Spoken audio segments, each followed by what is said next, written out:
Start. नमस्कार दोस्तों, मैं अखिलेश आपका स्वागत करता हूं आपके अपने YouTube चैनल डिजिटल एजुकेशन पर। सबसे पहले आप लोग को स्वतंत्रता दिवस की हार्दिक शुभकामनाएं। जैसा आपने मैंने पीछे लिखा देख रहे हैं आप लोग, प्रारंभिक अंकगणित। ये क्या है, क्यों है, आप लोग को अभी धीरे धीरे पता चल जाएगा। सबसे पहले वीडियो स्टार्ट करने से पहले मैं कुछ चीजें आप लोग को बता देना चाहता हूँ। UPSSC पेट जो एग्जाम उत्तर प्रदेश आयोग द्वारा, उत्तर प्रदेश अधीनस्थ सेवा चयन आयोग द्वारा कराया जाता है, इसके थ्रू ग्रुप डी और ग्रुप सी की भर्तियों की भर्ती की जाती है। अगर आपको उत्तर प्रदेश में ग्रुप सी और ग्रुप डी की भर्ती में शामिल होना है और सरकारी नौकरी पाना है तो आपको पीईटी अर्थात प्रिलिमिनरी एलिजिबिलिटी टेस्ट पास करना ही होगा। तभी जाकर के आप ग्रुप सी और ग्रुप डी के एग्जाम में शामिल हो पाएंगे, तभी आप सरकारी नौकरी ले पाएंगे। कब? जब पीईटी पास कर लेंगे तब। मैं अपनी वीडियो स्टार्ट करने और लेक्चर स्टार्ट करने से पहले कुछ चीजें आप लोगों को बता देना चाहता हूँ। वो चीजें क्या हैं? पहली बात, कुछ साथी मुझसे सबसे पहली बार जुड़ने जा रहे हैं, या कुछ साथी इस सब्जेक्ट को जो हमने लिख रखा है प्रारंभिक अंकगणित। प्रारंभिक अंकगणित क्या है? अंग्रेजी में क्या बोलेंगे? Elementary arithmetic. एलिमेंट्री अर्थमेटिक, ठीक। दूसरा, ये कहां से मिला मुझे? ये मिला है UPSSC की ऑफिशियल वेबसाइट पे। UPSSC ने 15 सब्जेक्ट को मेंशन कर रखा है जो पीईटी में पूछे जाएंगे। कहाँ पूछे जाएंगे? पीईटी में 15 सब्जेक्ट से सवाल आ रहे होंगे, तो हमें 15 सब्जेक्ट पढ़ने हैं।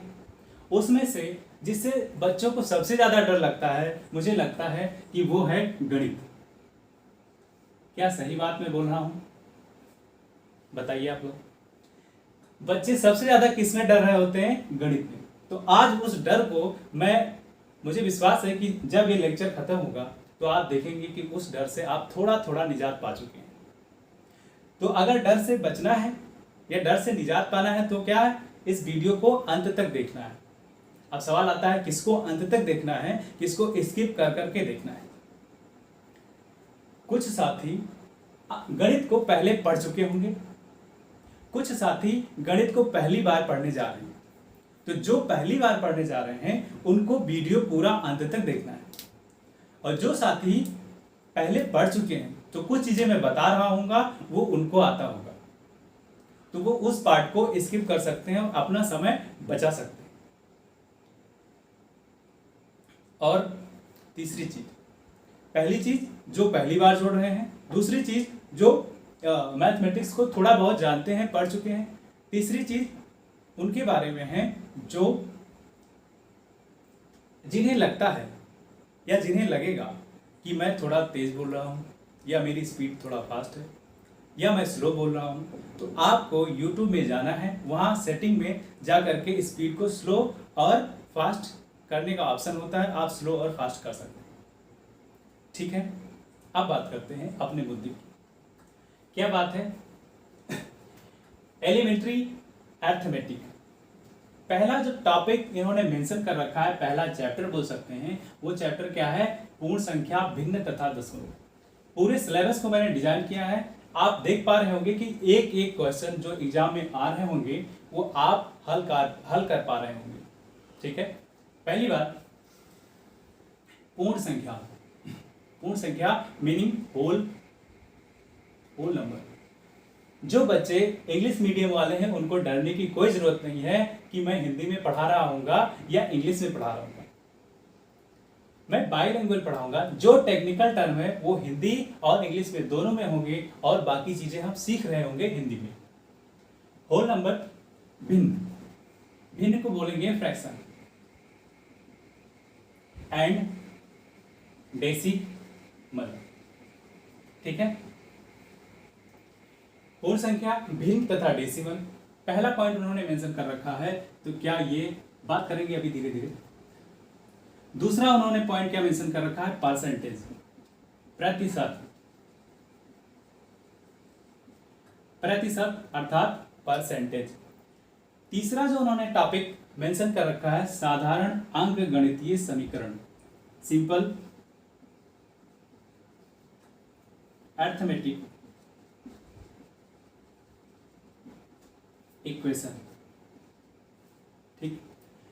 चौथा जो उन्होंने पॉइंट मेंशन कर रखा है सिलेबस में वर्ग और वर्गमूल। वर्ग और वर्गमूल क्या बोलेंगे? Square and square root. ठीक बात है।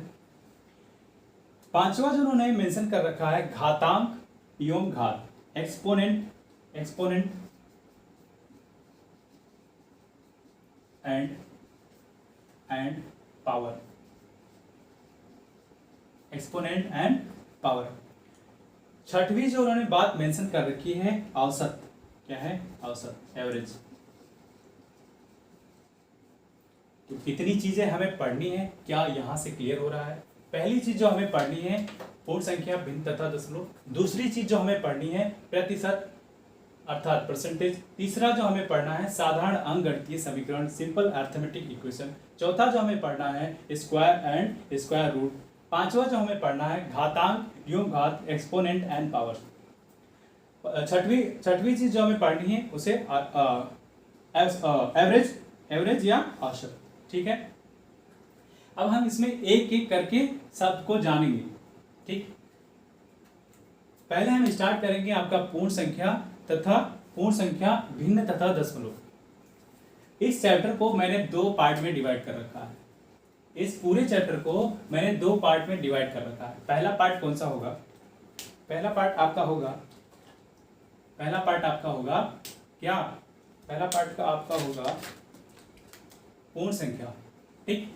पहला पार्ट जो हम लोग पढ़ रहे होंगे वो होगा पूर्ण संख्या।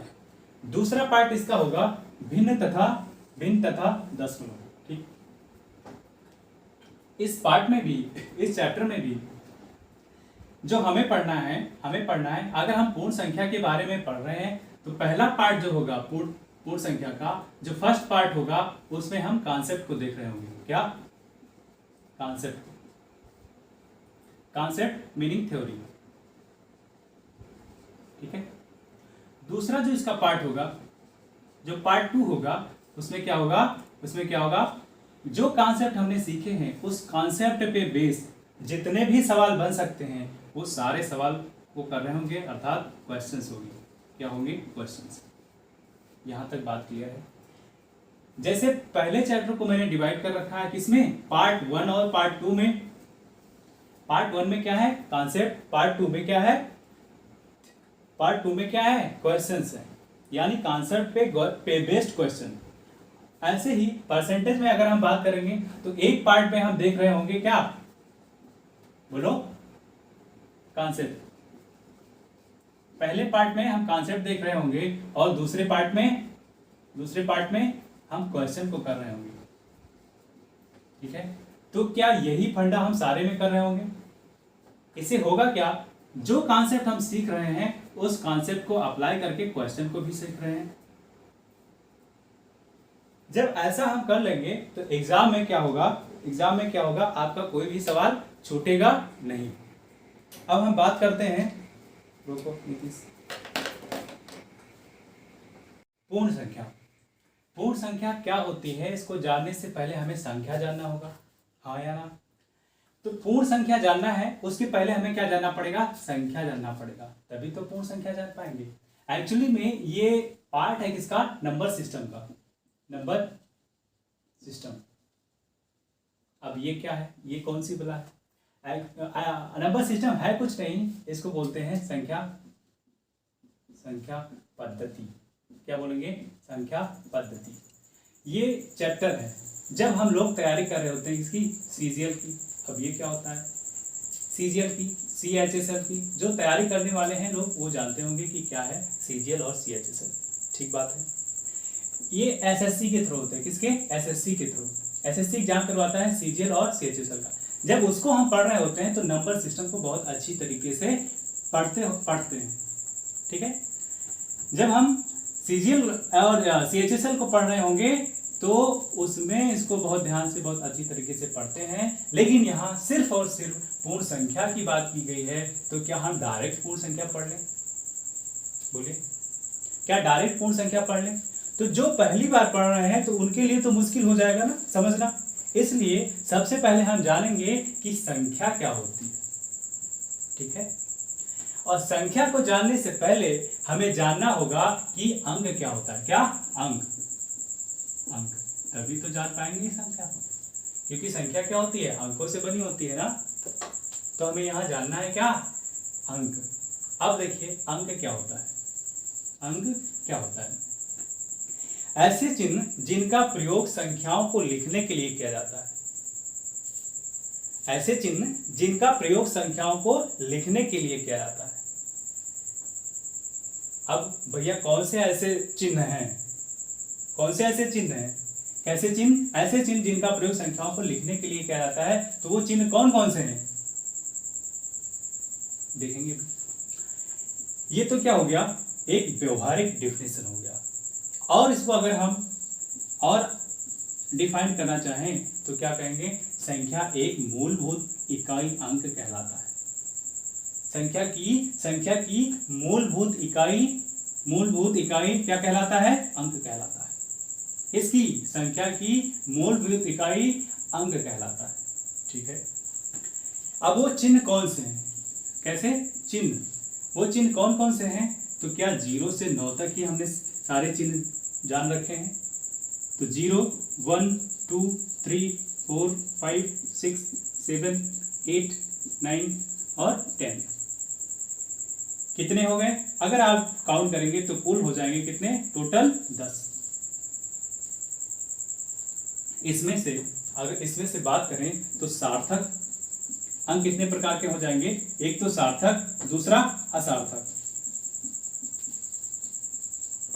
अब सार्थक अंक कौन से होंगे? सार्थक अंक की अगर बात करें तो आपके हो जाएंगे 1 से लेके कितने तक? 9 तक। सार्थक अंक कितने हो जाएंगे? 1 से लेके 9 तक। असार्थक अंक की बात करें तो सिर्फ 0, ठीक है।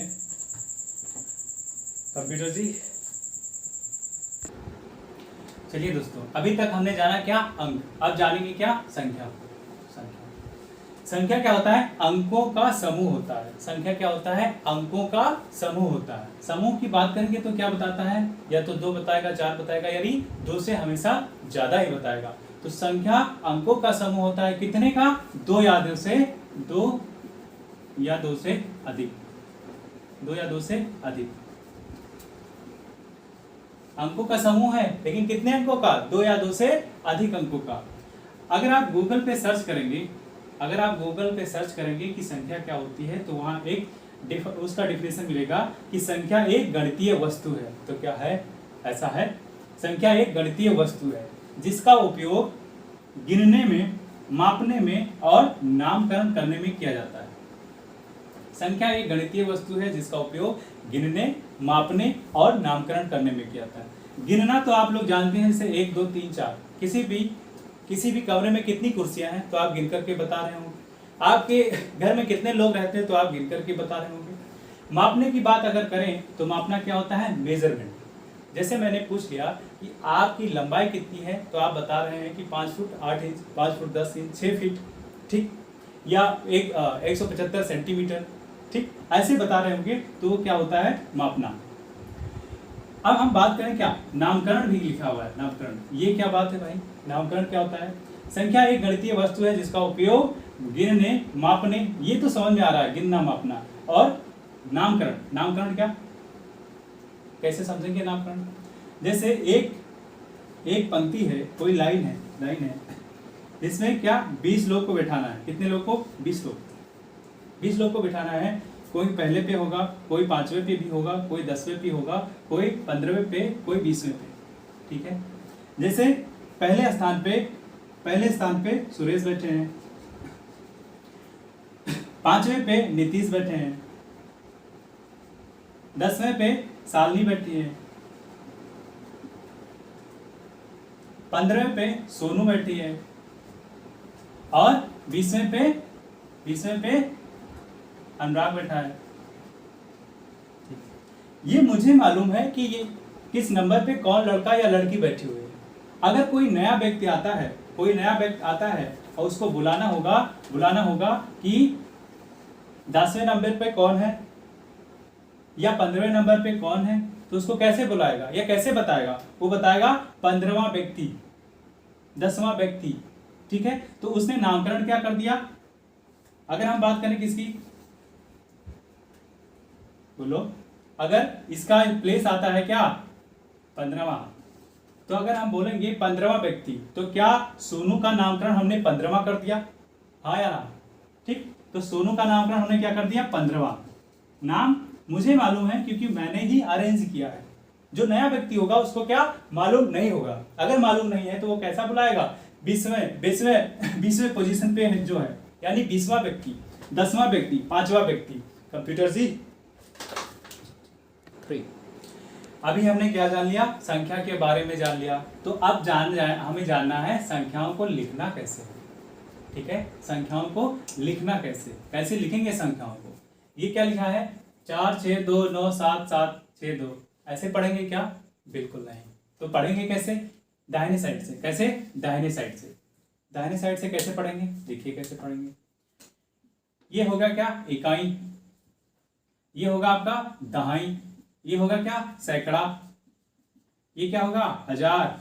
ये क्या होगा? 10,000। 10,000। ये इकाई, दहाई, सैकड़ा, हजार, 10,000, लाख। कितना? लाख। और ये 10 लाख। 10 लाख। और ये लाख के बाद क्या आता है? 10 लाख, फिर करोड़। इसके आगे भी बढ़ता जाएगा तो कैसे गिनेंगे? इकाई, दहाई, सैकड़ा, हजार, 10,000, लाख, 10 लाख, करोड़। तो कितना लिखा हुआ है? 4 करोड़ 62,97,762। तो ये बात क्या आप लोग लिखना जान गए? बोलिए। 4,62,97,762, ऐसे पढ़ेंगे। लिखेंगे कैसे? इकाई से दहाई, सैकड़ा, हजार, 10,000, लाख, 10 लाख, करोड़, 10 करोड़, अरब, ऐसे बढ़ते जाएंगे। ठीक है, अब हम बात करते हैं अंकों के स्थानीय मान का और वास्तविक मान का। किसका? स्थानीय मान का और वास्तविक मान का। ठीक है,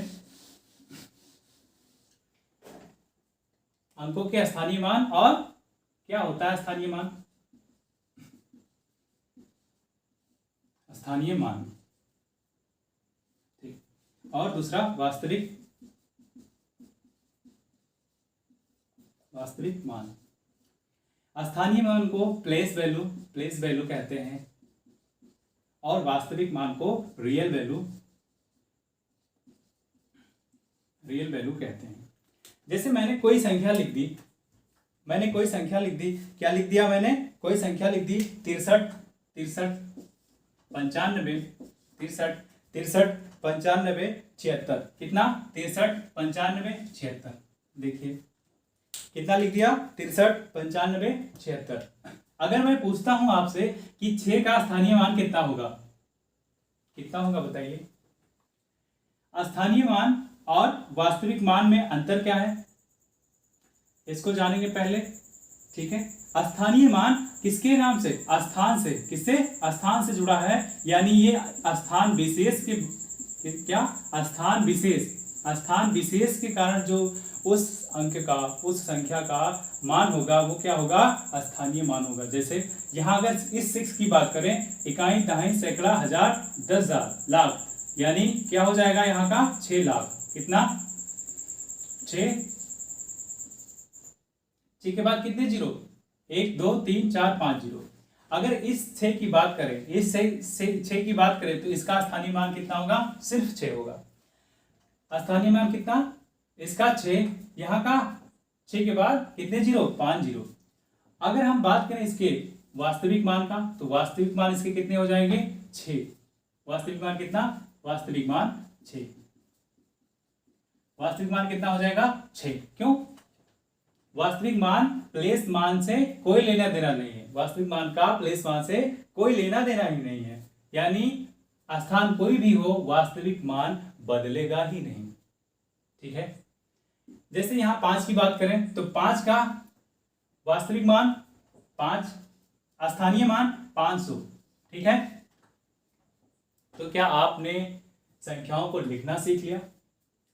क्या आपने स्थानीय मान भी जान गए? क्या आप वास्तविक मान को भी जान गए? ठीक है कंप्यूटर जी, देखिए अब हम लोग देखेंगे संख्याओं के प्रकार। पहले हमने अंक को जाना, उसके बाद हमने संख्या को जाना, अब हम फिर उसके बाद हमने जाना संख्याओं को लिखना कैसे है। अब हम जानने जा रहे हैं संख्याओं के प्रकार, संख्याएं कितने प्रकार की होती हैं। सबसे पहले हम बात करेंगे शून्य की। किसकी? शून्य की। सबसे पहले हम बात करने जा रहे हैं शून्य की। ठीक है, शून्य की।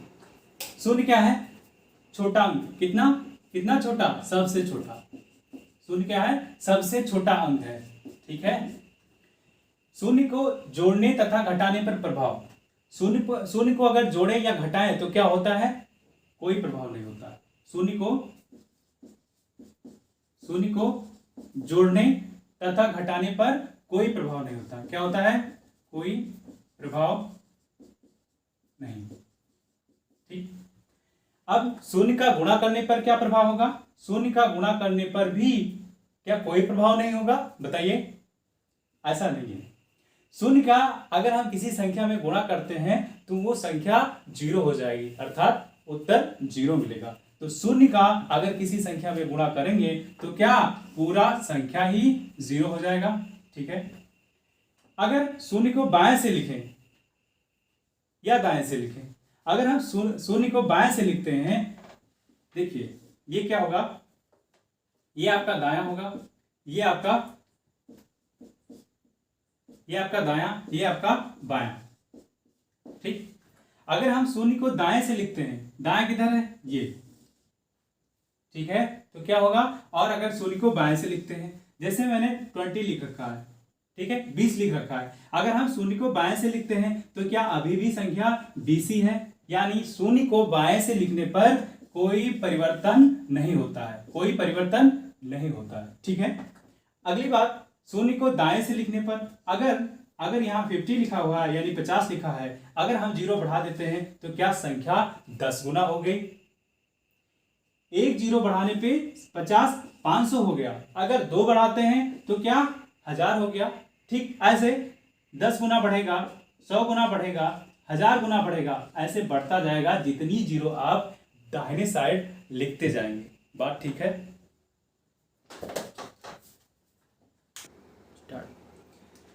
संख्याओं के प्रकार में पहले हमने क्या देखा? पहले हमने देखा शून्य को। ठीक है, अब हम देखेंगे प्राकृतिक संख्याएं क्या होती हैं। क्या प्राकृतिक संख्याएं क्या होती हैं? क्या होती है प्राकृतिक संख्याएं? जो 1 से शुरू होकर के अनंत तक होती है। कहां से? 1 से शुरू होकर के अनंत तक होती है। 1 से स्टार्ट होगी, 2 3 4 5 डॉट डॉट डॉट डॉट, कहां तक? अनंत तक। कहां तक? अनंत तक। प्राकृतिक संख्याओं को क्या बोलते हैं इंग्लिश में? Whole numbers. ठीक है, होल नंबर्स। पूर्ण संख्या अगर बात करें तो प्राकृतिक संख्याओं के समूह में यदि 0 को भी ऐड कर दें, अर्थात प्राकृतिक संख्याओं के समूह में अगर हम शून्य को भी शामिल कर देंगे तो वो संख्याएं क्या बन जाएंगी? वो बन जाएंगी पूर्ण संख्याएं।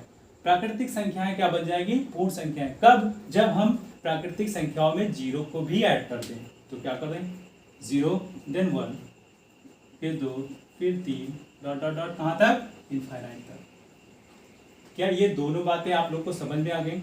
शून्य को भी आपने अच्छे से समझा। तो हमने क्या क्या पढ़ लिया भैया? शून्य को पढ़ लिया, प्राकृतिक संख्या पढ़ ली, पूर्ण संख्याएं पढ़ ली। अब हम लोग पढ़ने जा रहे हैं क्या?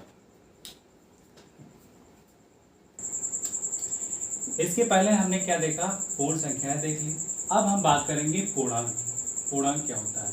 जैसा उसके नाम में ही छिपा हुआ है, उसका मतलब पूर्ण अंक, मतलब पूरा अंक।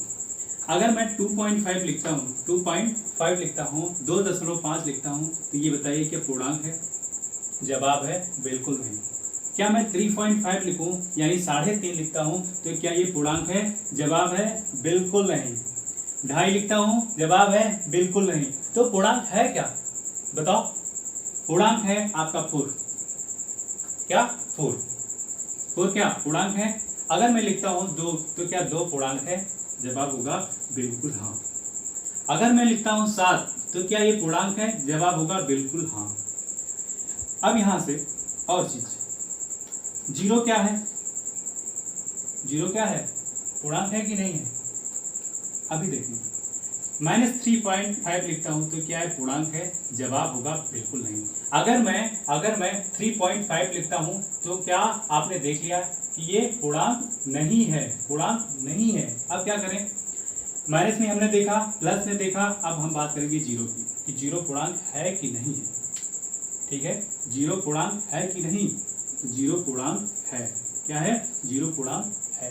ठीक है, अब देखिए इसके डिफिनेशन में ऋण पूर्णांक शून्य शून्य और धन पूर्णांक के एक समूह को एक साथ पूर्णांक संख्याएं कहलाते हैं, संख्याएं कहते हैं।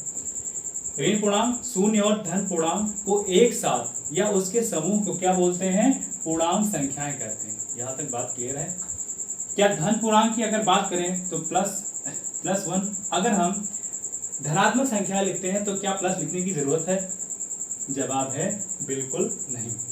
अगर हम धनात्मक संख्या लिखते हैं तो हमें प्लस लिखने की कोई जरूरत नहीं है। तो हम 2, 3, 4 ऐसे लिखते जाएंगे। कहां तक? अनंत तक। ऋण पूर्णांक की अगर बात करें तो -1, -2, -3, कहां तक? अनंत तक। ठीक है, शून्य को हमने देख ही लिया है। क्या है शून्य? क्या है शून्य? उदासीन है। क्या है? उदासीन। उदासीन क्या होता है? उदासीन मतलब या ये तो ना तो जीरो है, नहीं सॉरी, ये ना तो पॉजिटिव है ना ही निगेटिव है, यानी या तो ना तो धन पूर्णांक है और ना ही ऋण पूर्णांक। कौन? जीरो। अभी आप देखेंगे, आप पीछे आपने पढ़ लिया है क्या? प्राकृतिक संख्या पढ़ रखा है। 1, 2, 3, 4, 5 भी प्राकृतिक संख्या होती थी, नेचुरल नंबर होते थे। बोलो हाँ। तो इसको हम क्या बोल सकते हैं कि ये सारी संख्याएं क्या हैं? प्राकृतिक संख्याएं हैं कि नहीं है? आप बताइए, है कि नहीं? बोलो। अगर नहीं समझ आ रहा है तो पीछे वाला देखो, क्या आपने पढ़ाया था? पूर्ण संख्या है, प्राकृतिक संख्या है। ठीक है, तो ये क्या प्राकृतिक संख्याएं ही लिखी हुई हैं? जवाब होगा बिल्कुल हाँ। ये कौन सी संख्या है? ये भी प्राकृतिक संख्या है, लेकिन कौन सी? ऋणात्मक। कौन सी? ऋणात्मक प्राकृतिक संख्याएं हैं। कैसी संख्या है? ऋणात्मक प्राकृतिक संख्या है। तो क्या हमने जान लिया पूर्णांक क्या होता है? ठीक है, सारे कंफ्यूजन क्लियर हो गए होंगे। कंप्यूटर जी देखिए, पूर्णांक को हमने अभी शब्दों में सीख लिया, लिख करके भी सीख लिया, अंकों में। अगर इसी को अगर हम नंबर लाइंस पे अगर ड्रॉ करें तो आप अच्छे से और समझ पाएंगे। देखिए, -∞, +∞, प्लस यानी धन अनंत और ऋण अनंत। ये क्या है? जीरो है, जीरो से स्टार्ट हो रहा है। तो यहाँ तक कहाँ से? माइनस से लेकर के प्लस तक सारे अंक पूर्णांक होंगे। कौन से? जो दशमलव में ना हो। ठीक है, ये बात आपको ध्यान में रखनी है। जो दशमलव के साथ ना हो। किसके साथ ना हो? दशमलव के साथ। अगर पूर्णांक है तो दशमलव उसमें होगा ही नहीं। ठीक है, दशमलव उसमें होगा ही नहीं। तो ये क्या सारे प्लस से लेके -∞ तक सारे पूर्णांक होंगे? हाँ, लेकिन इसमें कौन कौन से? जीरो आपका उदासीन होगा। ठीक है, न्यूट्रल जिसको बोलते हैं। इधर वाले धन पूर्णांक, इधर वाले ऋण पूर्णांक। तो इसको क्या लिख लेंगे? ऋण पूर्णांक। इसको क्या लिख लेंगे? धन पूर्णांक। ये क्या है? उदासीन। ठीक है, अगर किसी साथी को ऐसा लगता है कि राइटिंग मेरी अच्छी नहीं है तो आपको इसकी कोई भी टेंशन लेने की ज़रूरत नहीं है। आपको ये सारा चीज़ जितना भी पढ़ाया जा रहा है बिल्कुल हूबहू आपको लिखा लिखाया सुंदर राइटिंग में मिलेगा। ठीक है, तो आपको कोई टेंशन लेने की ज़रूरत नहीं है कि सर कैसा लिख रहे हैं, तिरछा लिख रहे हैं, आड़ा लिख रहे हैं, तिरछा लिख रहे हैं, जैसा भी लिख रहे हैं आपको समझ में आ रहा है ना। जो चीज़ें मैं लिख रहा हूँ वो बोल भी रहा हूँ। तो अगर आप लिखने में नहीं समझ पा रहे हैं तो जो मैं बोल रहा हूँ उसे आप जरूर समझ पा रहे होंगे, ऐसा मुझे विश्वास है। तो इसको टेंशन लेने की जरूरत नहीं है कि क्या लिखा हुआ है। आप सुन पा रहे हैं, समझ पा रहे हैं, इतना ठीक है। ये सारी चीजें जो मैं पढ़ा रहा हूँ ये आपको बिल्कुल साफ सुथरा राइटिंग में हैंड रिटन नोट्स आपको मिलेगा। कहाँ मिलेगा? अभी बताते हैं वीडियो के अंत में। कंप्यूटर जी आपने देखा इसके पहले कि पूर्णांक क्या होते हैं, धन पूर्णांक, ऋण पूर्णांक, शून्य, सारी चीजों का हमने देख लिया। अब हम बात करेंगे पांचवी चीज क्या, सम संख्या है। आप लोग बहुत ज्यादा इससे परिचित होंगे ना, क्लास 4 6 जितना भी पढ़ेंगे, सम संख्याएं क्या होती है, विषम संख्याएं क्या होती है, तो क्या होती है सम संख्याएं, वो संख्याएं जो 2 से पूर्णतया विभाजित हो जाए, वैसी संख्याएं जो 2 से पूर्णतया विभाजित हो जाए वो क्या कहलाएंगी, सम संख्याएं कहलाएंगी। अब देखिए कैसी संख्याएं होंगी, सम संख्याएं क्या धन संख्याएं हो सकती हैं, बोलिए, सम संख्याएं क्या ऋण संख्याएं हो सकती हैं, जवाब है बिल्कुल हाँ।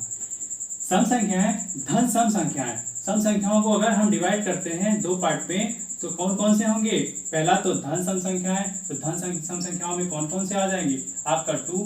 किसी भी संख्या को अगर हम धन में लिखते हैं यानी पॉजिटिव लिखते हैं तो हमें प्लस लगाने की जरूरत है क्या, नहीं है। अगर आप लगाना चाहते हैं तो लगा सकते हैं, 4 फिर 6 फिर +3 डॉट डॉट ऐसी बढ़ती जाएंगी, ठीक है। ऋण सम संख्याओं की अगर बात करें तो यही सारी चीजें हो जाएंगी, ये सारी चीजें हो जाएंगी, बस किसके साथ, साइन चेंज हो जाएगा, साइन चेंज हो जाएगा, साइन चेंज हो गया, ठीक है, साइन चेंज हो गया, कहां तक, इंफिनिट तक, ठीक है। धन सम संख्याओं और ऋण सम संख्याओं को अगर हम नंबर लाइन पे रिप्रेजेंट करें तो कैसे रिप्रेजेंट करें, तो क्या जीरो के इधर वाली सारी संख्याएं कौन सी हो जाएंगी, क्या जीरो के उधर वाली सारी संख्याएं क्या हो जाएंगी, धन सम संख्याएं, कौन सी, जो 2 से डिवाइड हो जाए, धन सम संख्याएं जो 2 से डिवाइड हो जाए, किधर, लेफ्ट साइड की right side, right side of line, ठीक है। अगर नंबर लाइन की बात करते हैं तो राइट साइड किसके, राइट साइड नंबर लाइन की अगर बात करें तो right side of number line क्या होगा, जो 2 से डिवाइड, 2 4, ये संख्याएं क्या हैं, ये संख्याएं क्या हैं, ये आपकी धन सम संख्याएं हैं, धन सम संख्याएं। इसको और थोड़ा सा हम बढ़ा देते हैं, इसको अगर और बढ़ा दे तो ये 6, ठीक है, ये 6। यहां देखिए 4, अगर 4 की बात करें तो इधर वाला जो धन संख्या होगा 2, ये आपका होगा पूर्ववर्ती, कौन सा, पूर्ववर्ती, पूर्ववर्ती, ये क्या होगा, परवर्ती। 6 की अगर बात करें, 6 की बात करें तो क्या होगा, परवर्ती, परवर्ती, पूर्ववर्ती और परवर्ती। 4 की अगर पूर्ववर्ती बात करेंगे तो 2 होगा, 4 का अगर हम परवर्ती बात करेंगे तो 6 होगा। परवर्ती पूर्ववर्ती में अंतर अगर पूछ लिया जाए तो 2 इधर का टोटल हो जाएगा 4। अगर 4 से हम पूछें तो ये प्लस का 2 है, ये प्लस का 2 है। अगर 4 से 2 के बारे में पूछें तो ये माइनस का 2 है, ठीक है। किसी संख्या का पूर्ववर्ती बताना हो तो माइनस कर दो, अगर किसी संख्या का परवर्ती बताना हो, किसमें, सम संख्याओं में, सिर्फ सम संख्याओं में, ठीक है। एक बार फिर से सुनिए, सिर्फ संख्याओं में, सम संख्याओं में पूर्ववर्ती और परवर्ती बताना हो तो +2 और -2 कर रहे होंगे, जैसा यहाँ हमने देख लिया है। अब बात करें धन और ऋण की, तो हमने बात कर ली, धन सम संख्याएं और ऋण संख्याओं की हमने बात कर ली, ठीक है। यहाँ देखिए ये माइनस का, ये माइनस का, तो ये क्या है, 2 से डिवाइड हो जाएंगे कि नहीं, 2 से पूर्णतया विभाजित, 2 से पूर्णतया विभाजित हो जाएंगी, माइनस वाली भी, तो ये भी क्या हो जाएंगी, सम संख्याएं होंगी, लेकिन कैसी, ऋण सम संख्याएं होंगी, ठीक है। अब शून्य बेचारा बच रहा है, इसको के किस में रखें, बोलो इसका नियम ही क्या कहता है, 2 से विभाजित, तो शून्य को अगर हम चेक करें, शून्य को अगर हम 2 से चेक करें तो क्या ये विभाजित होगा, बताइए, होगा, जवाब होगा हाँ। क्यों, अगर ऐसा अच्छा 2 वाला, क्लास 2 वाला लगा दे रूल, तो जो 0 है इसको डिवाइड करो, यहाँ से 0 में जाएगा तो ये क्या हो जाएगा 0, फिर क्या आंसर है, तो क्या आंसर, 2 को अगर 2 से डिवाइड करते हैं तो हमारा पूरा विभाजित हो जाता है। इसका मतलब कि ये वाला रूल जो है कि 2 से पूर्णतया विभाजित होने का, ये सेटिस्फाइड होता है, इसलिए आपका 0 भी सम संख्या है। ये बात क्लियर है कंप्यूटर जी। देखिए अब हम लोग बात करेंगे किसमें, विषम संख्याएं। जैसा आप लोगों ने सम संख्याएं देखा, सम संख्याएं कौन सी संख्याएं होती हैं, सम संख्याएं वो संख्याएं होती हैं जो 2 से पूर्णतया विभाजित हो जाए। यहाँ क्या है, विषम संख्याओं में, विषम संख्याएं वो संख्याएं होंगी जो 2 से पूर्णतया विभाजित न हो, क्या हो, पूर्णतया विभाजित न हो, यानी 2 से कटे ना, ठीक है, अपनी भाषा में बोले तो 2 से कटे ना। अगर कट गया 2 से कट गया तो हो जाएगी तुम्हारी सम संख्या। ठीक है, अब देखो जैसे वहां हमने देखा धन सम संख्या, ऋण सम संख्या, यहां भी होगा क्या, धन विषम संख्याएं। धन विषम संख्याएं कौन सी हो जाएंगी, +1 फिर 3 फिर 5 फिर 7। ठीक है, ये सारी संख्याएं क्या 2 से कट रही हैं, जवाब होगा बिल्कुल नहीं। ऋण की बात करें तो क्या -1 फिर -3 फिर -5। ठीक है, ठीक बात है। अब अगला बात हम करेंगे, विषम संख्या हो गया। अब अगली बात हम करेंगे परमेय संख्याओं की। लड़कों में बड़ा कंफ्यूजन होता है परमेय। देखिए परमेय संख्याएं क्या होती हैं, वो संख्याएं जिनको हम p/q के रूप में लिख सकें। ठीक है, p/q के रूप में लिखी जाने वाली संख्याएं क्या कहलाएंगी, परमेय संख्याएं कहलाएंगी। ठीक है, p और q, जिसमें p और q होना चाहिए पूर्णांक। पूर्णांक मतलब जिसमें वो पूरा पूर्णांक हो, जैसे 3 हो 5 हो। ठीक है, ये सारे क्या है, पूर्णांक है, मैंने पीछे बताया भी है। ठीक, और q की वैल्यू 0 नहीं होनी चाहिए। p और q पूर्णांक हो, p/q के रूप में हो और q की वैल्यू 0 ना हो। ठीक है, तो वो संख्याएं क्या कहलाएंगी, आपकी परमेय संख्याएं कहलाएंगी। यहां तक बात क्लियर है। ठीक है, देख लेते हैं एग्जांपल, जैसे 4/7, क्या 4/7, 9/2, 9/2। ठीक है, -3/8, -3/8 समझ में आ रहा है, -1/2, -1/2, -1/2, 0/2। 0/2 क्या होता है, 0। तो क्या 0 परमेय संख्या है, बोलो भाई, 0 परमेय संख्या है। ठीक है, क्यों है, q की वैल्यू 0 है क्या, नहीं है। अगर q की वैल्यू 0 नहीं है और हम उसको p/q के रूप में लिख पा रहे हैं तो क्या हो जाएगी, आपकी परमेय संख्या हो जाएगी। ठीक है, इसके बारे में कुछ प्रॉपर्टी जानेंगे कंप्यूटर जी। परमेय संख्या की आप प्रॉपर्टी क्या देखना है, सभी धन ऋण शून्य सम विषम भाज्य अभाज्य क्रमागत आदि पूर्ण संख्याएं। सबसे पहली बात तो आपको ध्यान में रखना है, जब भी आप बता रहे हो कि परमेय संख्याएं क्या होती हैं, सारी परमेय संख्याओं में एक चीज गलती नहीं करना है, उसमें आपको ढूंढना है पूर्ण संख्याएं। ठीक है, मैं अगर यहां लिख देता हूं 5, तो ये परमेय संख्या है या नहीं है, 1 मिनट आप 1 सेकंड, कुछ सेकंड सोचिए, क्या परमेय संख्या है 5? अगर हां तो क्यों, अगर ना तो क्यों। ठीक, परमेय संख्या है तो क्यों, अगर ना तो क्यों। देखिए इसकी डेफिनेशन में क्या है कि p/q के रूप में होना चाहिए, तो ये क्या p/q के रूप में है। ठीक है, तो सब आपको चेक करना है कि दी गई संख्याएं पूर्ण संख्या है कि नहीं। तो 5 पूर्ण संख्या है, हाँ, जवाब होगा हाँ। ये p/q के रूप में है, क्या होगा यहाँ जवाब बताइए, बिल्कुल हाँ, p/q के रूप में है। अगर हम किसी भी संख्या के नीचे, पूर्ण संख्या के नीचे /1 कर देते हैं तो उसमें कोई परिवर्तन नहीं होगा। 5/1 अगर लिख देते हैं तो क्या हो जाएगा कि ये p और ये q के रूप में हो गया। p और q होता क्या है एक्चुअली में, आपको यहां जानने की जरूरत है। p को हम बोल रहे हैं अंश, क्या बोलते हैं, अंश, और q को क्या बोलते हैं, हर। ठीक है, नियम क्या होता है, किसी भी संख्या का परमेय संख्या होना, उसे अंश और हर के रूप में लिखा गया हो और हर अर्थात q की वैल्यू 0 ना हो। तो क्या यहाँ q की वैल्यू 0 है, आपका जवाब होगा ना। क्या अंश 0 है या पूर्णांक है, तो देखना क्या है अंश और हर में कि अंश 0 है या नहीं 0 है, अंश पूर्णांक है कि नहीं पूर्णांक है, हर 0 है या नहीं 0 है। ठीक है, ये सारी चीजें आपको चेक करनी है। तो यहाँ आप देखिए, अगर मैं लिखता हूँ 4/7, 4/7, तो क्या ये पूर्णांक है, जवाब होगा हाँ। क्या 7 पूर्णांक है, जवाब होगा हाँ। क्या q की वैल्यू, या ये q की वैल्यू 0 है यानी हर की वैल्यू 0 है, जवाब होगा ना। तो अगर ऐसा है यानी p/q है, क्या p/q है और q की वैल्यू 0 नहीं है, q does not equal to 0, तो ये आपका क्या है, परमेय संख्या है। ठीक है, ठीक बात है। दूसरी बात, ये तो पहली प्रॉपर्टी हमने देख ली परमेय संख्या की। दूसरी प्रॉपर्टी इसमें क्या है कि एक परमेय संख्या को अनंत रूपों में लिखा जा सकता है, किसी भी परमेय संख्या को अनंत रूपों में लिखा जा सकता है। अगर मैं बात करूं 1/2, 1/2। क्या 1/2 परिमेय संख्या है? आपका जवाब होगा हाँ है। अगर है तो क्यों है? क्योंकि ये देखिए P की वैल्यू हमें 1 मिली, वो पूर्णांक है। Q की वैल्यू हमें 2 मिली, वो भी पूर्णांक है। या और Q की वैल्यू 0 नहीं है। तो क्या दोनों कंडीशन सेटिस्फाई हो रहे हैं परिमेय संख्या की?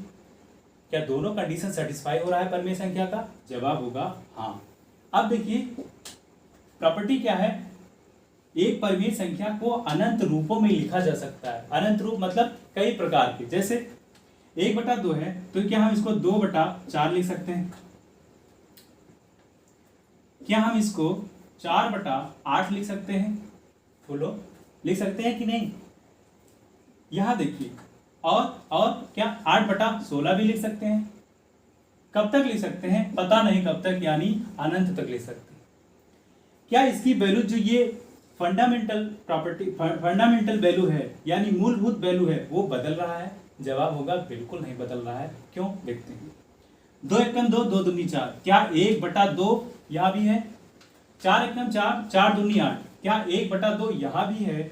8 एकम 8, 8 दूनी 16। क्या 1/2 यहां भी है? कहीं क्या यही वैल्यू हर जगह प्राप्त हो रही है? यहाँ भी, यहाँ भी, यहाँ भी। ये कब तक? अनंत तक। यानी किसी भी परिमेय संख्या को अनंत रूपों में लिखा जा सकता है, लेकिन उसका क्या होगा? उसकी मूल वैल्यू, मूल मान बदलेगा नहीं। ठीक है। अब हम यहां देखेंगे कि क्या होता है सीमित दशमलव क्या होता है सीमित दशमलव और आवर्त दशमलव। किसका पार्ट है? परिमेय संख्या का ही पार्ट है। परिमेय संख्या का ही पार्ट है। क्योंकि किसी भी संख्या को अगर हम p/q के रूप में लिख पा रहे हैं, किसी भी संख्या को p/q के रूप में लिख पा रहे हैं, तो क्या हम उसको दशमलव में भी लिख पा रहे होंगे? अगर मैं बात करूं 1/2 की, किसकी? 1/2 की। अगर मैं बात करता हूं 1/2 की, तो क्या इसको 0.5 लिख सकते हैं? 1/2 की अगर बात करूं तो क्या इसको 0.5 भी लिख सकते हैं? आपका जवाब होगा हाँ। अगर मैं बात करूं 1/8 की, इसको कितना लिख पाएंगे? आप देखिए, बताइए। क्या 0.125 इसको लिख पाएंगे? जवाब होगा बिल्कुल सही। यहां देखिए, दशमलव की बाद की संख्या को ध्यान से आप देखिए। क्या है? दशमलव की संख्या के बाद को हमें ध्यान से देखना है। देखिए, बस यही देखते रहना है। ठीक है। दशमलव के संख्या के बाद के हमें ध्यान से देखना है। ध्यान से देख लिया। देखिए, क्या यहाँ कोई संख्या रिपीट हो रही है? जवाब होगा बिल्कुल नहीं। क्या रिपीट हो रही है? क्या नहीं। तो ये कैसा होगा? ये होगा सीमित दशमलव। ठीक है। कैसा होगा? सीमित दशमलव। दूसरी प्रॉपर्टी अगर हम देखें जिसमें सीमित दशमलव ना हो करके दशमलव के बाद कोई संख्या बार बार रिपीट होती है, अपने आप को दोहराती है। देखते हैं कोई भी एक संख्या लेकर के। अगर मैं बात करूं 1/3 की, क्या होगा इसका? क्या 0.333333 रिपीट होता रहेगा? क्यों रिपीट होता है? अगर आप एक में 3 का अगर भाग देंगे तो आपको क्या मिलेगा? दशमलव लगाएंगे, 0 बढ़ेगा। 3 3 9, फिर 1 बचा, फिर दशमलव लगा हुआ है, फिर ऐसे आपका 3333 रिपीट होता रहेगा। ये क्या हो जाएगा? अगर दशमलव के बाद संख्या रिपीट होती हैं तो उसको क्या बोलेंगे? बताइए। उसको बोलेंगे आवर्त दशमलव। ठीक है। कोई और संख्या ले लेते हैं, जैसे मैंने ले लिया 2/3। 2/3 इसका क्या होगा? आप करके देखेंगे कि बताया जाए। बता देते हैं। 0.67 होगा क्या? नहीं। 0.666। कितना? 0.66। यहां भी संख्याएं क्या रिपीट हो रही हैं? बोलिए। यहां भी संख्या रिपीट हो रही है। तो ये कौन सा है? आवर्त दशमलव है। ये कौन सा है? सीमित दशमलव है। क्योंकि दशमलव के बाद कोई भी संख्या अगर रिपीट नहीं होती है तो हो जाता है सीमित दशमलव। अगर संख्याएं रिपीट होती हैं तो वो हो जाता है आवर्त दशमलव। जिसमें दशमलव के बाद संख्याएं रिपीट हो रही हैं उनको क्या कहते हैं? आवर्तक संख्या कहते हैं। जैसे मैं ले लेता हूं 4/3।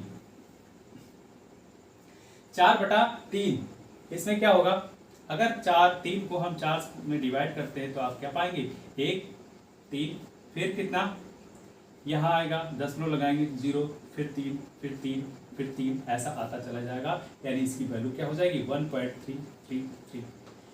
जब ऐसा हो यानी दशमलव के बाद संख्याएं अपने आप को रिपीट करें, उसको क्या बोलेंगे, कौन सी संख्या बोलेंगे, आवर्तक आवर्तक आवर्तक संख्या। कौन सी संख्या, आवर्तक संख्या। ये सारा कुछ आपको एक predefined handwritten notes में मिलेगा, तो आपको यहाँ हाथ पास अगर हो रहा हो तो उसे कोई भी घबराने की जरूरत नहीं है। आपको सारा कुछ टेलीग्राम पे ऐसा हूबहू जितना पढ़ाया जा रहा है सब मिल जाएगा। ठीक है, कंप्यूटर जी आ जाइए। देखिए अब क्या पढ़ना है हमको, 8वां अपरिमेय संख्या है। परिमेय संख्या हमने पढ़ ली, क्या हमने परिमेय संख्या पढ़ ली, जवाब आपका क्या है, पढ़ ली, जान लिए सब कुछ, हाँ जान लिए। अब देखते हैं अपरिमेय संख्याएं। अपरिमेय संख्याएं वह संख्याएं होती हैं जिनको हम p/q के रूप में ना लिख सकें। ध्यान से सुनना है, परिमेय संख्याएं और अपरिमेय संख्याएं अंतर हमको बहुत अच्छे से पता होना चाहिए, तभी हम डिफ्रेंशिएट कर पाएंगे। तो परिमेय संख्याएं कौन सी होंगी, जिसको हम p/q अर्थात अंश और हर के रूप में लिख सकें और हर की वैल्यू 0 ना हो। ठीक है, अब बात करेंगे किसकी, अपरिमेय संख्या की। अपरिमेय संख्या क्या होंगी, जिनको हम p/q के रूप में ना लिख सकें। फिर से जोर दे रहा हूं, ना लिख सकें, यानी p/q हर अंश और हर के रूप में ना लिख सकें। ठीक है, तो वो कौन सी संख्याएं होंगी, जैसे √2, √5 और पाई। एक चीज इससे पहले मैंने बोला क्या, सीमित दशमलव, सीमित दशमलव, और कौन सा, आवर्त दशमलव। बोला, बोलो हाँ।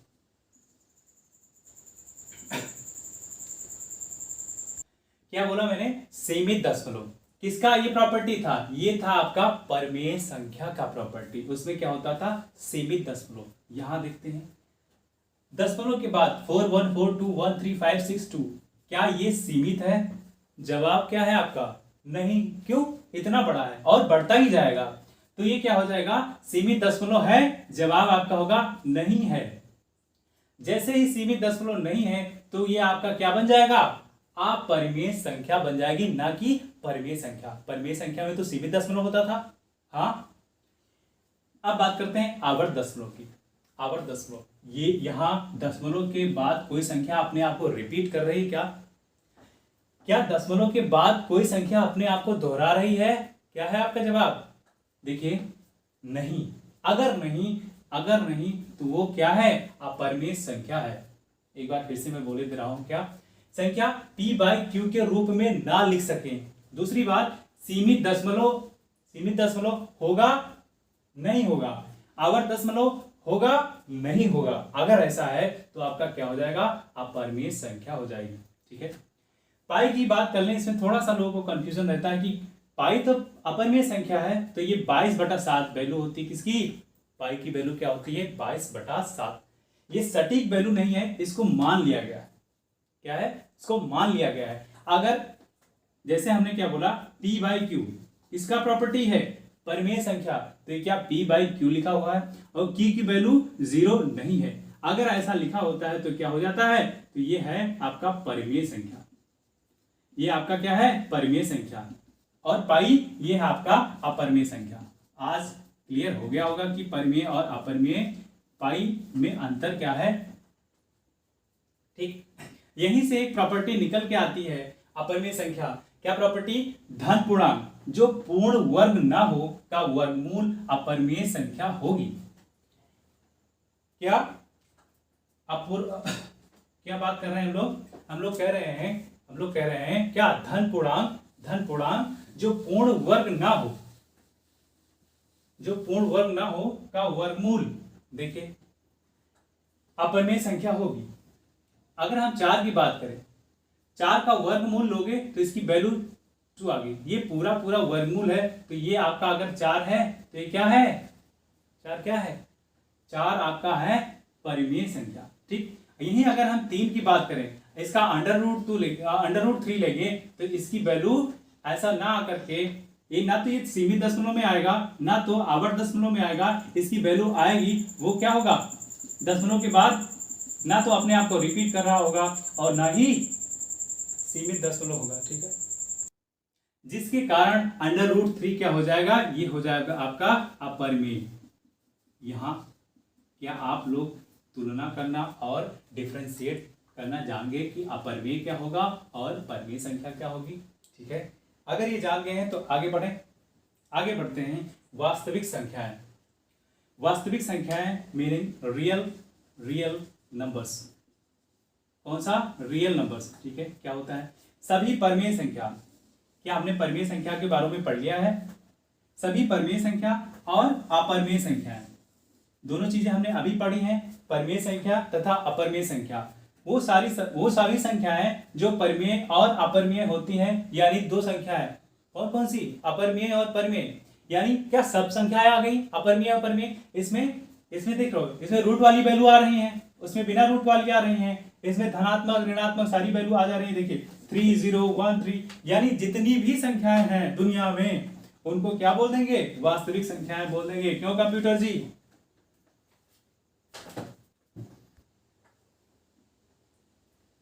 अब हम पढ़ेंगे अभाज्य संख्या। क्या, अभाज्य संख्या। क्या होता है अभाज्य संख्या, वह संख्याएं जो या तो स्वयं से कटे या तो एक से कटे। किससे, या तो स्वयं से कटे या एक से कटे, यानी वह संख्याएं जो स्वयं से विभाजित हो रही हो या एक से विभाजित हो रही हो। ऐसी सारी संख्याएं जो स्वयं और एक से विभाजित होंगी वो क्या होंगी, वो हो जाएंगी आपकी अभाज्य संख्याएं।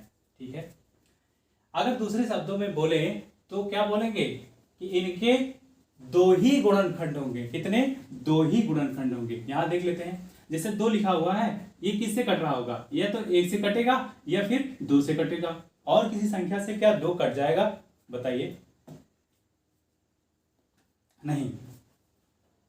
3 को 1 से और 3 से काट रहे होंगे, 5 को 1 और 5 से ही काट रहे होंगे, यानी या तो वो स्वयं से कट रहा है या तो 1 से ही कट रहा है। ठीक है, या तो वो स्वयं से विभाजित हो रहा है या 1 से विभाजित हो रहा है। तो ये बात क्लियर हो गया क्या, कि अभाज्य संख्याएं वह संख्याएं होती हैं जिनके गुणनखंड 2 होते हैं। कौन कौन से गुणनखंड, अर्थात फैक्टर। गुणनखंड मतलब फैक्टर, कितने, 2 ही फैक्टर होंगे, 2 ही गुणनखंड होंगे। कौन से, स्वयं और 1।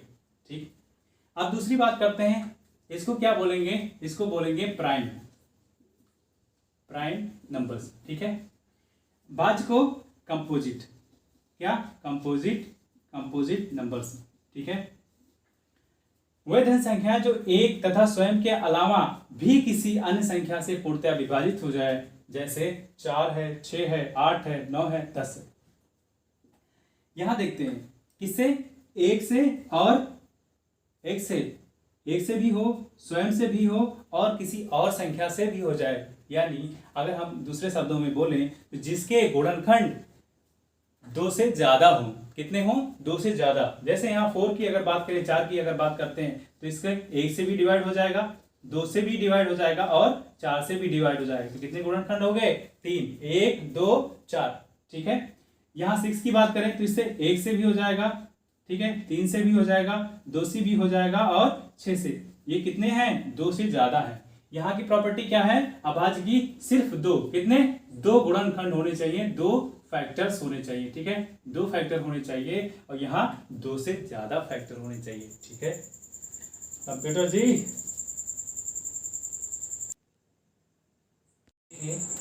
अभी तक हमने 11 संख्याएं पढ़ ली हैं, ये है आपका 12वां। क्या है, सह-अभाज्य संख्या। सह-अभाज्य संख्या क्या होती है, वह संख्याएं जिनमें ऐसे जोड़े, क्या, ऐसे जोड़े जिनमें एक के अतिरिक्त अन्य कोई उभयनिष्ठ अर्थात कॉमन गुणनखंड ना हो। क्या मतलब है इसका, ऐसे जोड़े जिनमें एक के अतिरिक्त अन्य कोई उभयनिष्ठ गुणनखंड ना हो। कैसी संख्या है, जिसमें दूसरी भाषा में अगर मैं बोलूं दूसरी भाषा में तो उसका मासा क्या हो, 1 हो। जैसे 3 और 7, 16 और 25। इसमें देखो 3 और 7, इसका क्या मासा 1 है, ठीक है। मासा क्या होता है आप लोग जान रहे होंगे, इसका मासा क्या है 1 है, ठीक है। मासा वो संख्या होती है जो इनको क्या है बराबर डिवाइड कर सके, ऐसी संख्या जो इनको डिवाइड कर सके। लासा क्या होता है इन संख्याओं से जो संख्या डिवाइड हो जाए उसको बोलेंगे लासा, और जो इन संख्याओं को डिवाइड कर सके उसे बोलेंगे मासा, ठीक। जिनका मासा कितना होना चाहिए 1 है, तो क्या यहाँ मासा 1 है।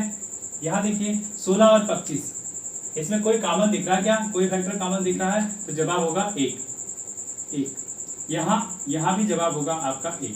दोनों में कॉमन कितना होना चाहिए, बोलो उभयनिष्ठ गुणनखंड ना हो, किससे 1 के अतिरिक्त। तो क्या 1 के अतिरिक्त कोई उभयनिष्ठ गुणनखंड या कॉमन फैक्टर है, नहीं है। यहाँ भी नहीं, तो ये क्या हो गया, ये आपका हो जाएगा सह अभाज्य संख्याएं। अगर बोले तो को प्राइम नंबर्स, ठीक। कुछ सवाल इससे बन सकते हैं, क्या सवाल होंगे वो देखिए। जोड़े अभाज्य संख्याएं होनी चाहिए, क्या जोड़े अभाज्य संख्याएं होनी चाहिए, बोलिए क्या जोड़े अभाज्य संख्याएं होनी चाहिए। जवाब है नहीं। क्यों, देख सकते हैं 3 और 7 यहाँ तो अभाज्य है, यहाँ अभाज्य है क्या, अगर यहाँ अभाज्य है क्या तो 16, ये डिवाइड बाय 4 भी है, डिवाइड बाय 8 भी है, डिवाइड बाय 16 भी है, ठीक है। तो ये क्या है, ये अभाज्य नहीं है, ये भाज्य है। 25 ये 5 से डिवाइड है, 5 से डिवाइड है कि नहीं है, और 1 से भी डिवाइड है, और 25 से भी डिवाइड है, तो ये क्या अभाज्य है, नहीं है। यहाँ इसका जवाब क्या होगा, जोड़े अभाज्य संख्याएं होने चाहिए। जवाब है नहीं। जोड़े अभाज्य या भाज्य दोनों होंगे, बोलो जोड़े अभाज्य भाज्य दोनों होंगे। जवाब है हाँ। यहाँ देख पा रहे हैं हम लोग, क्या देख पा रहे हैं, यहाँ जोड़े अभाज्य है, यहाँ जोड़े भाज्य, जोड़े क्या है अभाज्य है, तो अभाज्य क्या जोड़े अभाज्य हो और भाज्य हो, दोनों होने चाहिए। जवाब है आपका हाँ। सिर्फ उनका मासा 1 हो, यहाँ भी बात सही है, क्योंकि हमने पीछे देख रखा है क्या 3 और 7 का मासा 1 है, 16 और 25 का भी मासा 1 है, लेकिन ये संख्याएं क्या है, ये भाज्य संख्याएं हैं, ये अभाज्य संख्याएं हैं। यहाँ तक बात क्लियर है।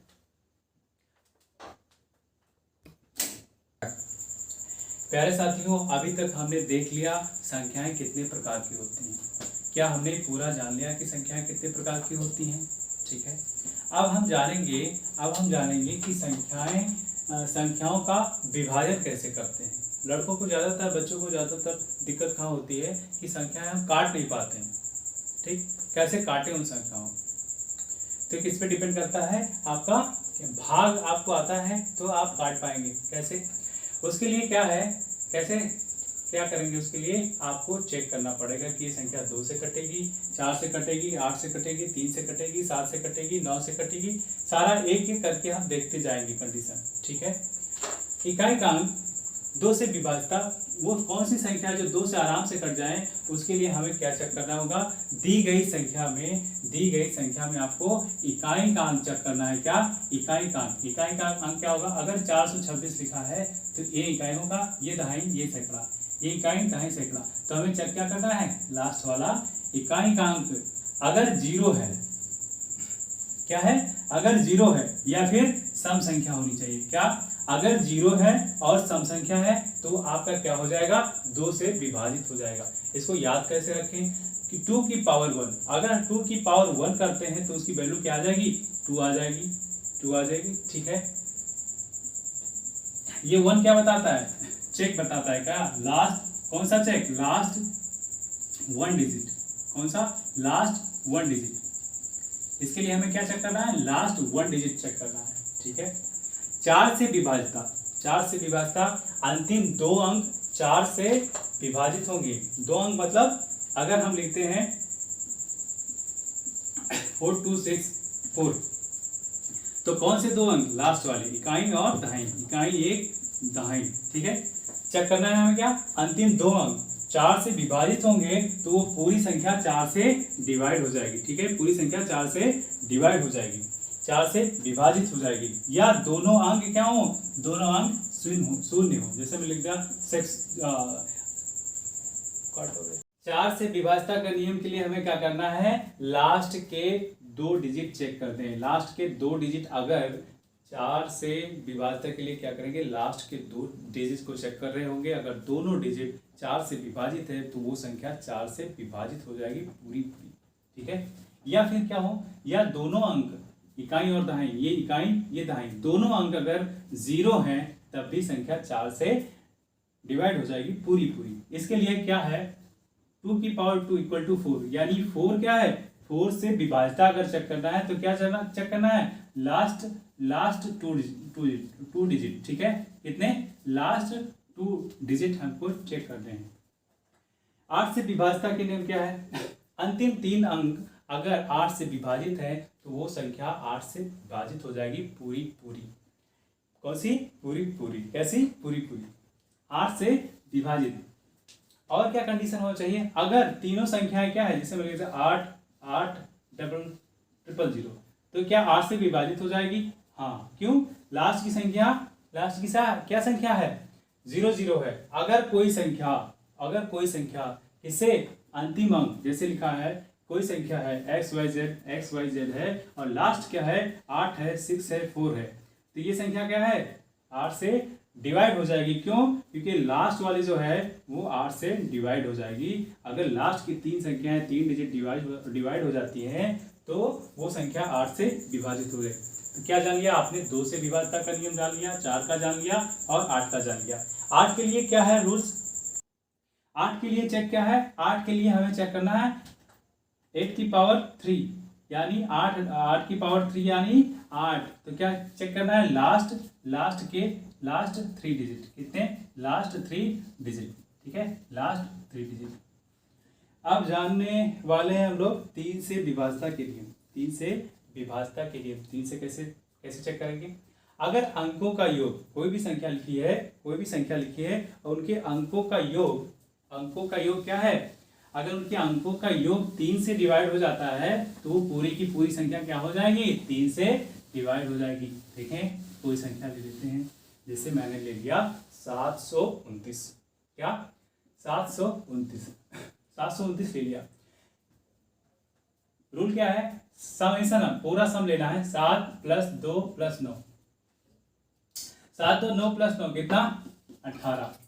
अगर ये संख्या 3 से कब डिवाइड होगी, 729 3 से कब डिवाइड होगी, या कोई भी संख्या, दी हुई संख्या 3 से कब डिवाइड होगी, जब उनके डिजिट्स जैसे 1 2 3 ये हैं, ये सारे डिजिट समेशन सबका योग अगर 3 से डिवाइड है, 3 4 18, तो ये संख्या किससे, 3 से डिवाइड हो जाएगी। ठीक है, ये संख्या 3 से डिवाइड हो जाएगी। चेक कर लेते हैं, 729 3 दूनी 6, कितना बचा, 1 2 3 चौक 12। ठीक है, यहाँ 9 उतारेंगे, 3 त्रिका 9। ठीक है, क्या पूरा डिवाइड हो गया, जवाब होगा आपका हाँ। कंप्यूटर जी, अब हम देखेंगे 5 से विभाजता के नियम। क्या, 5 से कौन सी संख्या है 5 से कट जाती है पूरी पूरी, जिनके इकाई का अंक 0 हो या 25 हो। कौन सी संख्या होंगी जिनके इकाई का अंक या तो 0 हो या 25 हो, जैसे 25 ही ले लेते हैं, 55 ले लेते हैं, 100 ले लेते हैं। ये क्या सारी संख्याएं 5 से कट रही हैं, आप देख पाएंगे।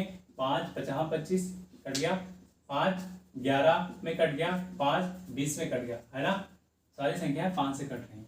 6 से विभाजता का नियम क्या होगा, जो संख्याएं 2 और 3 से एक साथ विभाजित हो जाए, ऐसी संख्याएं जो 2 और 3 से एक साथ अगर विभाजित हो रही हैं तो वो संख्याएं ऑटोमेटिकली 6 से भी विभाजित हो जाएंगी। तो कौन सी संख्याएं वो होंगी, क्या 24 ले लें, 2 और 3 से विभाजित हो रही हैं, क्या 12 भी हो जाएगा, 2 और 3 से, क्या 48 भी हो जाएगा। ठीक है, ये 2 और 3 से अगर विभाजित हो रही है तो 6 से भी विभाजित हो जाएंगी। तो 5 का क्लियर, 6 का क्लियर। अब आते हैं 7 से विभाजता का नियम। 7 से कोई संख्या कैसे विभाजित होगी, जब कोई संख्या उसके अंक 6 या 6 के गुणज में, मतलब या तो 6 बार आई हो, किसी भी संख्या में कोई अंक 6 बार आया हो, या 12 बार आया हो, 12 बार आया हो, या 18 बार आया हो। क्या 6 बार आया हो, कोई अंक 6 बार आया हो, या 6 के गुणज में आया हो, मल्टीपल में आया हो, जैसे 12, 18, ठीक, 24। यहां देखते हैं 5 एक बार, 2 बार, 3 बार, 4 बार, 5 बार, 6 बार, कितनी बार आया? 6। अगर आप इसे किसे काटेंगे? 7 से अगर आप इसको भाग दे रहे होंगे, ये पूरा पूरा कट जाएगा। ठीक है, आप करके देखिएगा। यहां देखते हैं 19 एक बार, 2 बार, 3 बार, 4 बार, 5 बार, कितनी बार? 5 बार लिखा हुआ है, इसको एक बार और लिखते हैं, कितनी बार हो जाएगा? 6 बार। जब किसी संख्या में कोई अंक बार बार रिपीट हो रहा है, यहां भी आपके कितनी बार है? यहां भी ये 6 बार है, 6 बार। अगर 6 बार हो, या तो 6 बार हो, या फिर 12 बार हो, या 18 बार हो, ये क्या है? 6 के मल्टीपल है। 6 दूनी 12, 6 त्रिक 18, क्या? 6 त्रिक 18। ठीक है, जब ऐसा हो तो वो आप चेक करेंगे तो वो 7 से पूरा पूरा विभाजित हो जाएगा। आप चेक करके देख लीजिएगा। अब बात करते हैं 9 से विभाजता। 5 का देख लिया, 6 का देख लिया, 7 का देख लिया, अब 9 की बारी। इसकी बारी 9 की बारी। ऐसी संख्याएं जिनके अंकों का योग 9 से पूरा पूरा विभाजित हो जाएगा, वो संख्याएं ऑटोमेटिकली 9 से विभाजित हो जाएंगी। ठीक है, ऑटोमेटिकली 9 से विभाजित हो जाएंगी। जैसे ले लेते हैं 4, 4, 6, 8। इसको काउंट करेंगे, 4 + 6 + 8। ठीक है, 6, 4, 10, 8, 18। 18 क्या 9 से डिवाइड है? बोलोगे हाँ डिवाइड है। 9 दूनी 18। तो ये भी कटना चाहिए, ये भी कटना चाहिए। ठीक है, काटो। 9 बचे 45, कितना बचा? यहाँ 1, तो 9 दूनी 18। तो क्या ये पूरा पूरा विभाजित हो गया? ठीक है कंप्यूटर जी, देखिए 11 से विभाजता के नियम क्या होंगे? संख्याएं जिनके अंकों की पुनरावृत्ति मीन्स रिपीटिशन, समबार मीन्स इवन टाइम्स। कितना? समबार मतलब 2 बार हो, 4 बार हो, 6 बार हो। ठीक है, जैसे ले लो 33, 44, 55। इसमें एक कितनी बार हो रहा है? 2 बार। एक ही संख्या कितनी बार? 2 बार। 4, 4, 4, 4, 1, 2, 3, 4, कितना है? 4 है। कितना है? 4। 4 क्या है? सम है। 1, 2 क्या है? सम है। 5, 1, 2 कितना है? सम है। तो जब ऐसा सिचुएशन हो तो क्या है? वो 11 से डिवाइड हो जाएंगे क्या? 11 3 33, 11 चौक 44, 11 5 55, 11 चौक 44, 0, 11 चौक 44। ठीक है, 4 नॉट 4। ठीक, अब आगे देखते हैं क्या लिखा हुआ है। संख्याओं को दाहिनी तरफ से सम एवं विषम स्थानों पर स्थित अंकों के योग का अंतर 0 हो, या 11 हो, या 11 का मल्टीपल हो। ठीक है, मल्टीपल या 11 से विभाजित हो। देखते हैं कैसे। जैसे एक संख्या मैंने लिख रखी है 9, 3, 2, 7, 8, 9। इसकी प्लेस वैल्यू क्या होगी? 9, 3, 2, 7, 8, 9। कैसे जानेंगे सम कौन सा है और विषम कौन सा है? संख्याओं के दाहिनी तरफ से, किसे? दाहिनी तरफ से देखना है। और कौन क्या क्या देखना है? सम, दूसरा विषम। ठीक है, 1, 2, 3, 4, 5, 6। इसमें सम कौन सा है? विषम। ये है आपका सम, ये है आपका सम, ये है आपका सम। किधर से देखना है? दाहिनी तरफ से। ये वाला साइड कौन सा होगा? दाहिना, ये वाला बायां। दाहिनी तरफ से देखना है तो आपको दाहिनी तरफ से सम संख्याएं एक बार लिख लेनी है और विषम संख्याएं एक बार लिखनी है। पहले सम लिखेंगे क्या? 8 + 2, 2 + 9। ठीक है, 8, 2, 10, 9, 19। एक ब्रैकेट में ये क्या है? ये सम संख्या है, सम संख्याओं का योग है। और अब हमें क्या करना है? विषम संख्याओं का योग लेना है। तो विषम कौन सी है? 1 पे, 3 पे और 5 पे। तो क्या है? 9 है और 7 है और 3 है। ठीक है, 3 है। ये क्या है? विषम। क्या है? विषम विषम का योग, विषम का योग, ठीक है। 8 2 10 9 19, 9 7 16 3 19, क्या जीरो आ रहा है? क्या जीरो आ रहा है? जीरो आ रहा है तो किससे कट जाएगा? ये संख्या 11 से पूरा पूरा विभाजित हो जाएगी। और क्या होना चाहिए? 11 आ जाए तो भी 11 से पूरा पूरा विभाजित हो जाएगा, 12 आ जाए तो भी पूरा पूरा विभाजित, सॉरी 12 नहीं 22, या तो 11 आए या 11 का मल्टीपल आए, जैसे 22 हो जाए, 33 हो जाए, ठीक है। कोई भी संख्या 11 के जो पहाड़े में आता है अगर आ रही है तो 11 से पूरा पूरा विभाजित होगी। ये चैप्टर पूर्ण संख्या है, ठीक है। पूर्ण संख्या आपका यहीं पे खत्म होता है।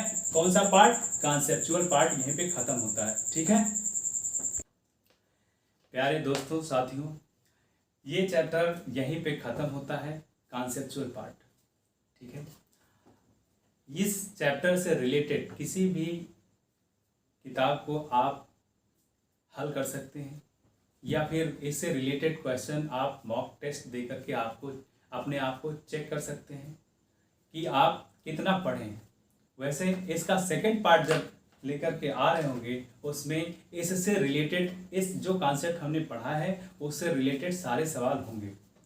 तो जो भी आपका डाउट रह गया है या कोई चीज़ें अभी नहीं बताई गई हैं, वो क्यों नहीं बताई गई हैं, वो सवालों के साथ बताई जाएंगी, ठीक है।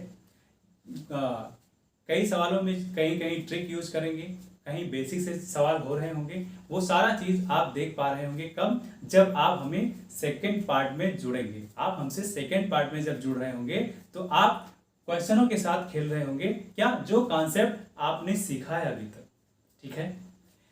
और लास्ट में चलते चलते मैं बोलना चाहूँगा कि तेरे सिवा किसी और को देखा नहीं मैंने, तेरे सिवा किसी और को देखा नहीं मैंने, सूख गया किताब, सूख गया गुलाब, किताब में रखा हुआ फेंका नहीं मैंने। इसी के साथ मैं आज के लेक्चर को एंड करता हूँ। अगर आपको वीडियो अच्छी लगी हो, आप कुछ सीख पाए हो, तो आप वीडियो को शेयर, लाइक और चैनल को सब्सक्राइब करें। धन्यवाद। अब मिलेंगे आपको नेक्स्ट वीडियो में।